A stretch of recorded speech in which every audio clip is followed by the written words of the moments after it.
be standing in the freest state in the United States, and then in the symbol of freedom right here at the Freedom Tower in Miami.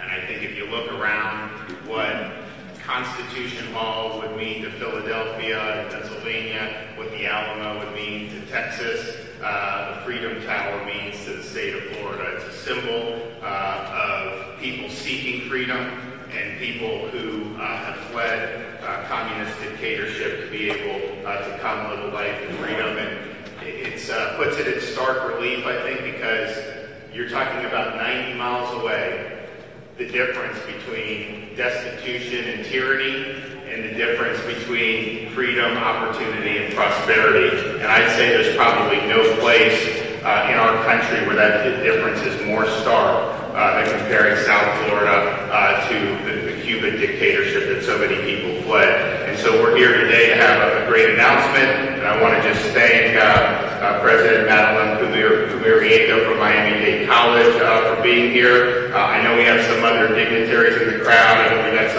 some mayors. I know Steve Bobo's here. I think Mayor De La Cruz from Hialeah Gardens. JC from Doral, I think, is here. I want to thank you guys for coming. And then we have some great folks up here who are going to say a few things. We have our Lieutenant Governor.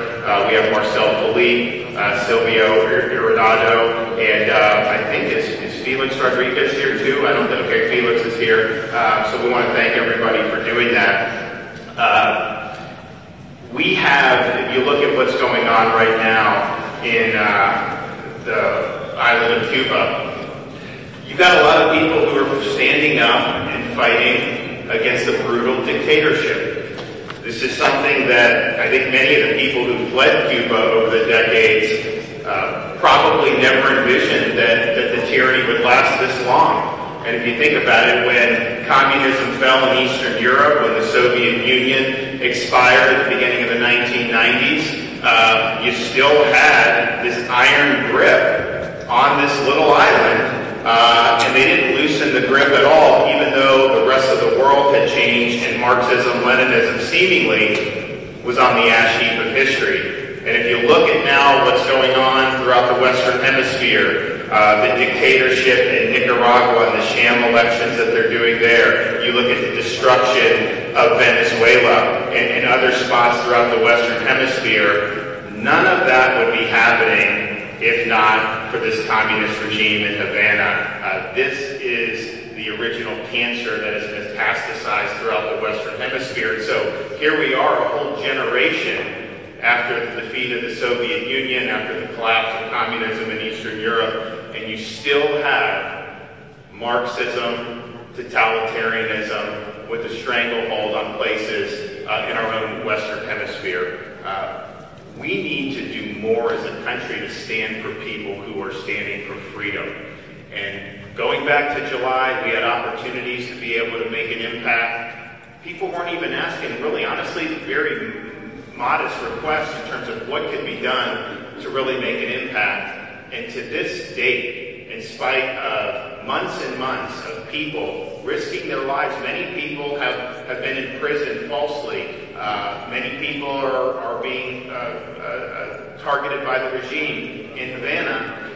You've had almost no support whatsoever from the Biden administration. And I think that they're missing a historic opportunity to be able to make common cause with people who just want to be able to live in freedom, want to be able to have a voice in the public affairs of their country, and want to move beyond this communist dictatorship. We should all, as free people in the United States, want to see that happen. We should all want to see the day when we have a free Cuba. So the state of Florida stands with everybody that's taking to the streets, everybody that's protesting, everybody who wants to have a better life, and we will continue to do that. And I only hope that the Biden administration could see fit to provide some support, because so far they've provided none. Today we're here with a great announcement. I'm proud to announce that in my upcoming legislative budget recommendations, we will be providing a $25 million investment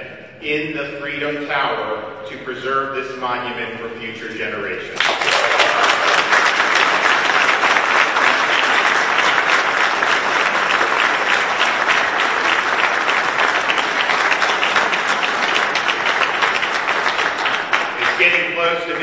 300 years old, and it does need some major repairs and some restoration. These are needed to ensure that it'll continue to stand here as a symbol of freedom and opportunity for decades to come. What we will be able to do with this funding is complete structural repairs that are very urgent, conserve and restore historical architecture components, make the building more accessible for people with disabilities, install museum-quality climate control and security systems to safeguard the Cuban American history stored here, and reimagine and redesign the exhibits displaying that history to make it more engaging for all ages. And I think it's very important. This is one example, but there's other examples. You know, on Veterans Day, I made the point of our World War II veterans are passing from the scene. And we have some, God bless them, but most of them have passed. And there really is a danger of just kind of forgetting about the sacrifices they had to make when they had to stand up against tyranny and save the world, and save freedom in this world. And I think the same thing applies here, with the Freedom Tower.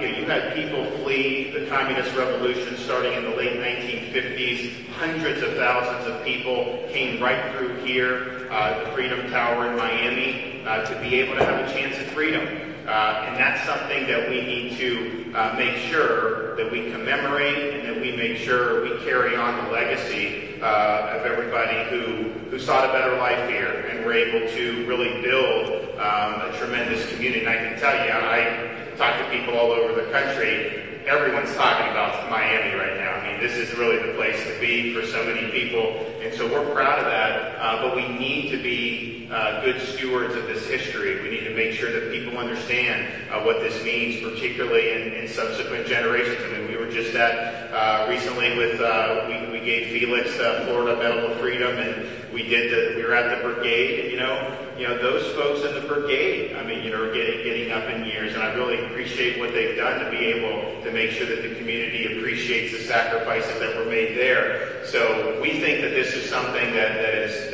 needed now, but we think this is something that we want people looking to this, not just now or tomorrow, but 20 years, 30 years, 50 years down the road, to be able to understand the importance of this Freedom Tower and how huge of an impact this has made to the history of the state of Florida. Because I can tell you, you would not be seeing a lot of what's going on in Miami in terms of the boom.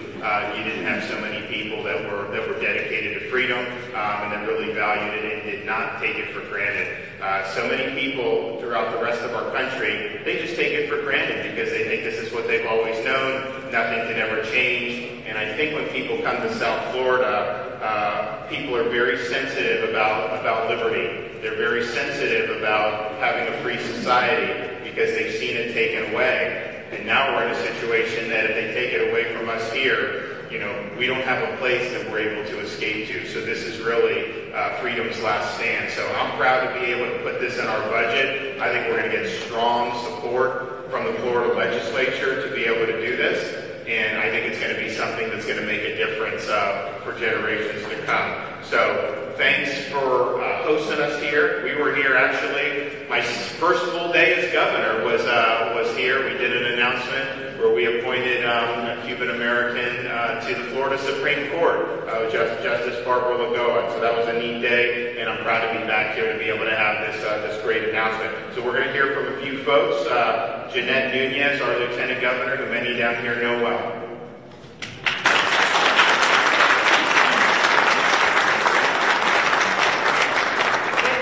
What a pleasure it is to be here with our great governor and so many wonderful elected officials, mayors, commissioners, city commissioners, congressmen. Always a pleasure to be with you here. It truly is an honor to be here at the Freedom Tower, an iconic symbol for those of us that hail from South Florida. It's a beacon of inspiration to so many families that call Florida home. As Governor DeSantis has said many times, the Freedom Tower is the embodiment of the American dream, and the Cuban American people hold that dream firmly in their fingertips. The beautiful thing about this wonderful piece of history is the dreams that were shattered and yet simultaneously commenced all at the same time.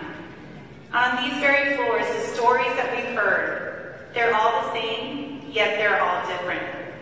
So today we're proud that we've made the announcement of the $25 million investment to restore this beautiful, iconic symbol to its previous glory. And as the governor mentioned, just 90 miles from our shores, people are standing up. They're demanding freedom. They continue to risk their lives each and every day. And for the first time, we've seen the chink in the Cuban communist armor, and that is fear. They're afraid. They're afraid of the Cuban people. They're afraid that the Cuban people will once and for all seize what is rightfully theirs. And today, the rallying cry of Patria Vida is heard through every major city, town, and province, not just in Cuba, but here in the United States as well, and actually throughout the whole world. And so they're emboldened, and they're indignant, and their demands for freedom after 6 decades of repression and misery can no longer be ignored. And so what you've seen and what you've heard from these people is that they say, si callamos, nos matan. Si hablamos, nos matan. Y por eso hemos decidido de hablar para no morir en silencio. That, my friends, is powerful. That is courage. But quite frankly, that is desperation. And it is unbelievable to me that the Biden administration has sat back and done absolutely nothing to provide these people with the bare minimum, access to the internet, so the rest of the world can see the brutality up close and personal, so they can no longer ignore what the Diaz-Canel regime, the Castro regime has done to its people. America was founded on the values of freedom and democracy. Those values that my parents came to this country for, and so many of you in the audience. Like I said, our stories are very similar, but also very different. And these ideals clearly have meant nothing to the Biden administration. They've sat back and done nothing. But thankfully we have a governor that understands the importance of freedom. Thankfully we have a governor that's willing to demand and cry out and ask them, what are they going to do? But yet, they do nothing because the Biden administration is too fearful of the radical left wing that now controls his party. And so to the Cubans on the island, if you're listening, estamos contigo. We stand with you. We stand with you.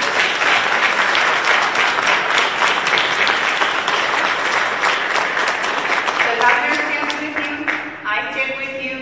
The free state of Florida stands with you. Que Dios lo bendiga, Patria Vida, abajo Comunismo.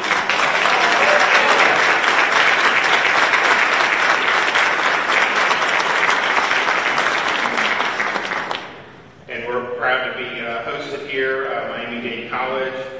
So the president of Miami-Dade College, Madeline Umeriega. Buenos días, Governor, thank you. Thank you so much, Lieutenant Governor, thank you. This is personal.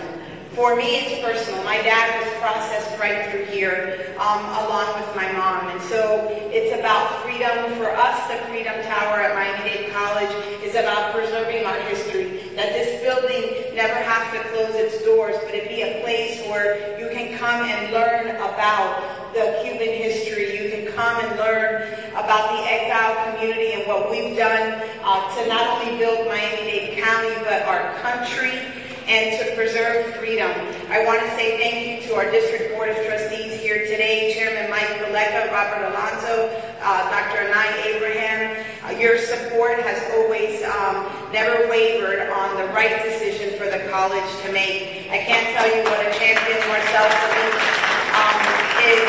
Just a couple of months ago, we stood with 10,000 strong outside these doors because we said to Cuba and to our brothers and sisters, si Cuba está en la calle, Miami está en la calle. We are fighting for your freedom. This is not just about human rights and dignity. It is beyond that. It is about the calling of freedom and freeing Cuba once and for all, and making sure that we preserve the Freedom Tower to show that history, not for just 100 years, but for the next 100 years, that we never forget the sacrifices made for a free Cuba. I also want to thank Chancellor Hebda from the Department of Education here today joining us, and Congressman Carlos Jimenez. Thank you, and to all the mayors. Miami-Dade stands with our community and stands with the Cuban people. Patria y vida.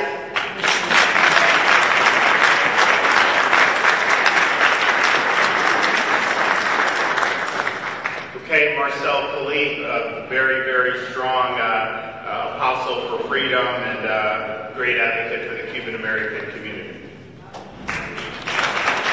Thank you. One housekeeping thing first. I'm here wearing two hats. The trustee hat at Miami-Dade College and the Ideas for Cuba Inspire America Foundation hat on Cuba. And on that, I'd like to invite the members of the press that are here to stay with us. Immediately after this, in this room back here, we will have dissidents from the island that are here with us today, like Edie Squeeze, whose son is currently in hiding from the Cuban authorities in Cuba, meet with members of the European Parliament who are here, who have traveled across the Atlantic to be here today to support them, and with all the different heads of the exile organizations who will be meeting here. That will be open to the media, and I welcome you to join us. But I've been asked to speak as a trustee of this institution, and particularly on the importance of Freedom Tower. Now, when the governor's team asked me to join this board, the very first board meeting, I made clear that I had three overriding objectives that I wanted to accomplish. Number one, we were tasked with finding a new president to lead this institution, the largest college in the United States, for perhaps the next generation. And we were thrust with a candidate that wasn't the right candidate for the job. So it got bloody. The mayor knows he was there. He had a front, very much sitting where he was right now, while we were bigger.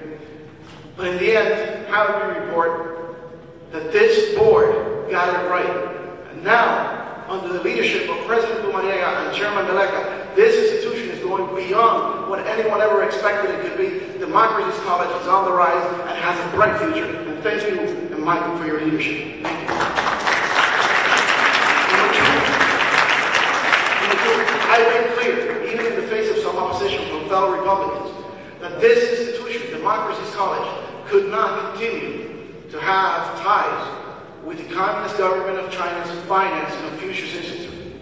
And that too was a bloody fight, even from some Republicans. But today, we're very, very happy to report, Mr. Governor, that this institution, the Chinese Communist government, no longer has a place in this institution. This is democracy.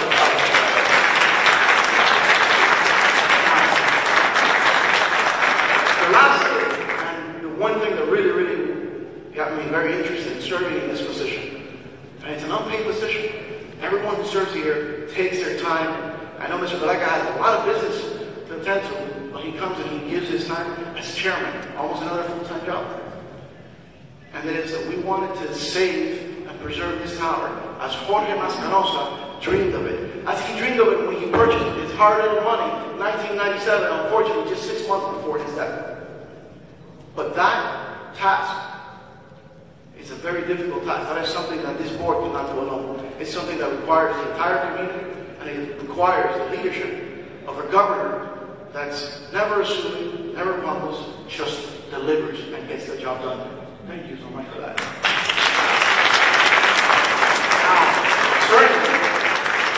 Certainly, we've done a great job here so far. There's so much more to be done to really capture that feeling. So at Inspire America, we launched a television campaign on America TV over the last few weeks to ask Cuban Americans to send us their comments as to what they thought this meant to them, this place meant to them. As you can imagine, there were great comments. After all, this is a place where many of them came to find orientation as to where they get the first job in America. Some came here to just basically get some food or process paperwork. There was a program to relocate all the Cuban exiles throughout the United States so there wouldn't be so many in one city in Miami. That kind of didn't work, obviously. But the best of all the comments was that by an elderly woman from Hialeah. She had come here as a single mother with 2 children. Her husband was not able to come to the United States. And she told me, the Freedom Tower was more than just a place to come and get some food. It was a place where I could find hope. And it was the place where I started my journey as a free person. And that really says it all. That captures what this building means to this community. But it goes beyond the Cuban community. See, when this building was first erected, it was the tallest building in this small, quiet town. Today, as we sit here, it is dwarfed by skyscrapers, built in large part by the same community that she once housed, she once helped. And that is also a testament to how far Miami and Florida have come, particularly over those last 60 years. And finally, as a symbol of Miami, it goes beyond that, something that the governor mentioned. See, in those 60 years that we have built up this, one of the most desirable cities in the world, in those 60 years, the Cuban government, with the Marxist system, has taken what was once the 29th largest economy in the world, despite having only 6 million people, an economy whose per capita income was higher than Spain, Italy, or Portugal.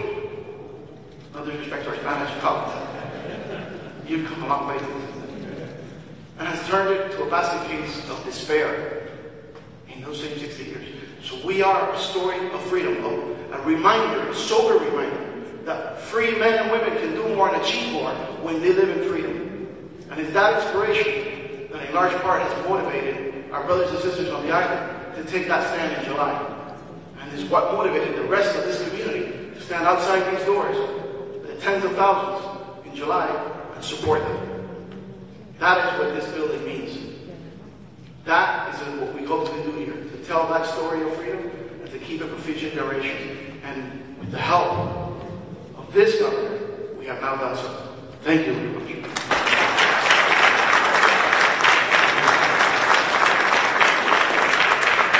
you, Marcel. Now I'd like if we're able to bring up Sylvia Iriando. Wow, you pronounced it well. Not very often. Governor DeSantis, Lieutenant Governor Janet Núñez, members of Congress, elected officials, distinguished guests, Miami-Dade County College President Pumariega, it is an honor to be here with all of you this morning.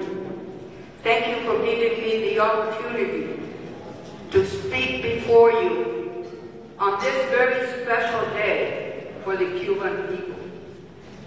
More than 6 decades ago, this building received and possessed thousands and thousands of Cuban refugee families who came to this great nation of ours, fleeing Cuba's communist regime with broken hearts and shattered dreams in search for freedom.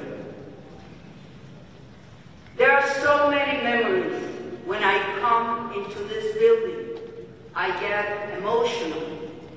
I close my eyes and I can see my late mother, Sylvia M. Gowdy, working at a desk here to my right, interviewing Cuban refugees for the International Rescue Committee, the first agency that opened its doors in Miami to assist the thousands and thousands of Cuban refugees in need of everything.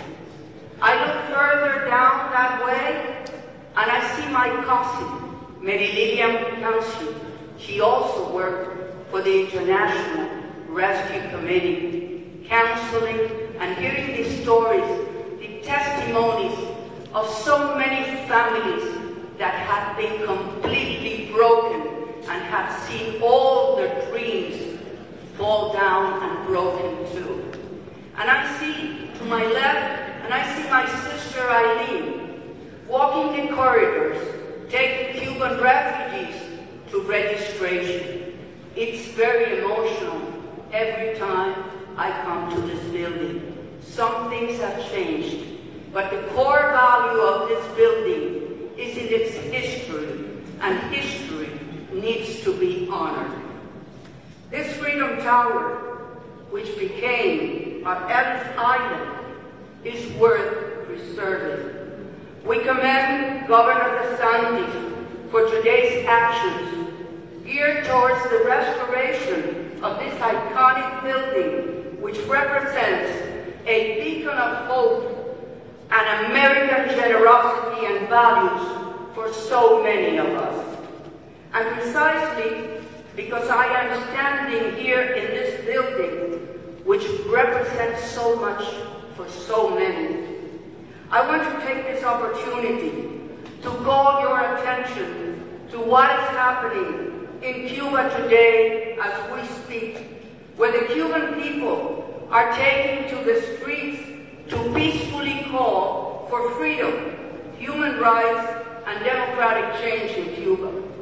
We know very well and have witnessed many times the criminal nature of the communist dictatorship that rules the island prison with an iron fist. Among those crimes committed by the dictatorship, 3 American citizens and 1 legal U.S. resident were murdered in international airspace on February 24, 1996, under the orders of dictators Fidel and Raúl Castro.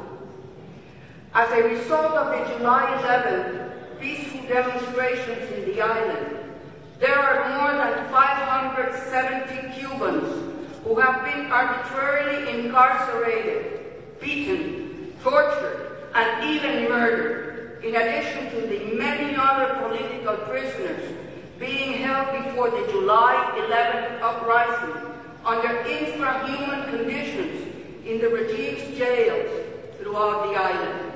State security agents, many dressed as civilians, have surrounded activists' homes to impede them from marching for freedom.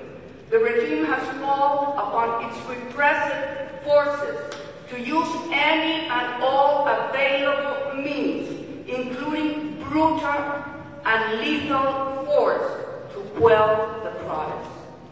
The Assembly of the Cuban Resistance, as well as other Cuban-American patriotic organizations in our community, are working non-stop to monitor the situation in Cuba through an information center located at the Brigade 2506 House on 18th Avenue and Southwest 8th Street in Miami. We ask that you continue to support our people's just and peaceful struggle. We have lost too many opportunities since 1959, starting with the failed Brigade 2506 heroic gest in Cuba when they were abandoned in the beaches of Playa Girón. We believe this is a crucial moment in history, and that our collective efforts to accompany these courageous men and women in the island will definitely make a difference to help bring about a new dawn of freedom for Cuba, as well as peace, stability, and security for our hemisphere. The governor said it well. Cuba is the cancer. The metastasis is in Venezuela, in Nicaragua, in Bolivia, in Colombia, and in our whole hemisphere. And unless we put a stop to it, it jeopardizes our values, it jeopardizes our principles, and it jeopardizes our freedom. So again, we are a single community. We share this community we all love so much. We need to come together. We need to come together, not only for Cuba, but in defending Cuba, we are defending our values as well. I thank you very much for the opportunity to be able to speak to you, and for your invitation, Governor DeSantis, Lieutenant Governor Núñez. Thank you so much.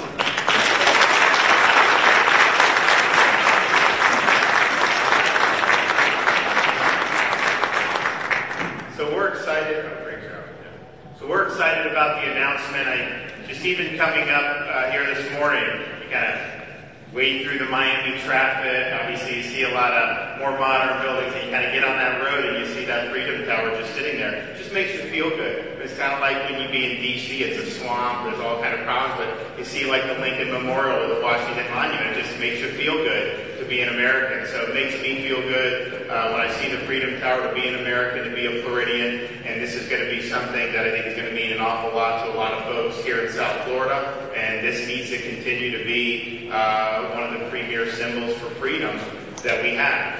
And yes, as all the speakers said, we have an opportunity as a country to make common cause with people who are fighting for freedom on the island of Cuba. And so far, the response has been pathetic. And really just hoping that this kind of quote goes away. I think that would be a historic opportunity that will have been missed. You know, there's been different flashpoints throughout the last many decades, but I don't know that you've ever seen this much dissatisfaction boiling to the surface, where we really could see a change and see a better future finally after decades of repression. So I know everyone here in South Florida is united. The state of Florida stands behind those folks who want their voice heard, who want freedom, and we do need the Biden administration to step up to the plate and get on the right side here and help those folks who just want to have their voice heard. We'll be watching, and we're going to make sure that we make sure we are speaking with one voice here in the state of Florida. But legislature, I don't know that we have any here because they're up doing a special session, but this is a layup for you guys, so I'm very confident that you'll be able to get this done. Fortunately, we're in very good financial shape in the state of Florida, have really abundant reserves, have managed the state very wisely, and clearly we've had a lot of people want to come here and invest in Florida, so you're seeing that reflected in our budget and our financials. I did the education budget. We did this budget piece today for Freedom Tower. We're going to be rolling out some other portions of the budget, and then we'll probably do the whole budget sometime at the beginning of December. But suffice it to say, we're in a really strong position, and so this is an easy thing to be able to do. And I think, quite frankly, the benefit of putting in $25 billion will get far more benefit in that. And honestly, if it just teaches young people what this means, and they learn about the history and the struggles, and that they're better citizens as a result of it, that will pay for itself 10 times. So thank you all. God bless you, and we will restore the Freedom Tower.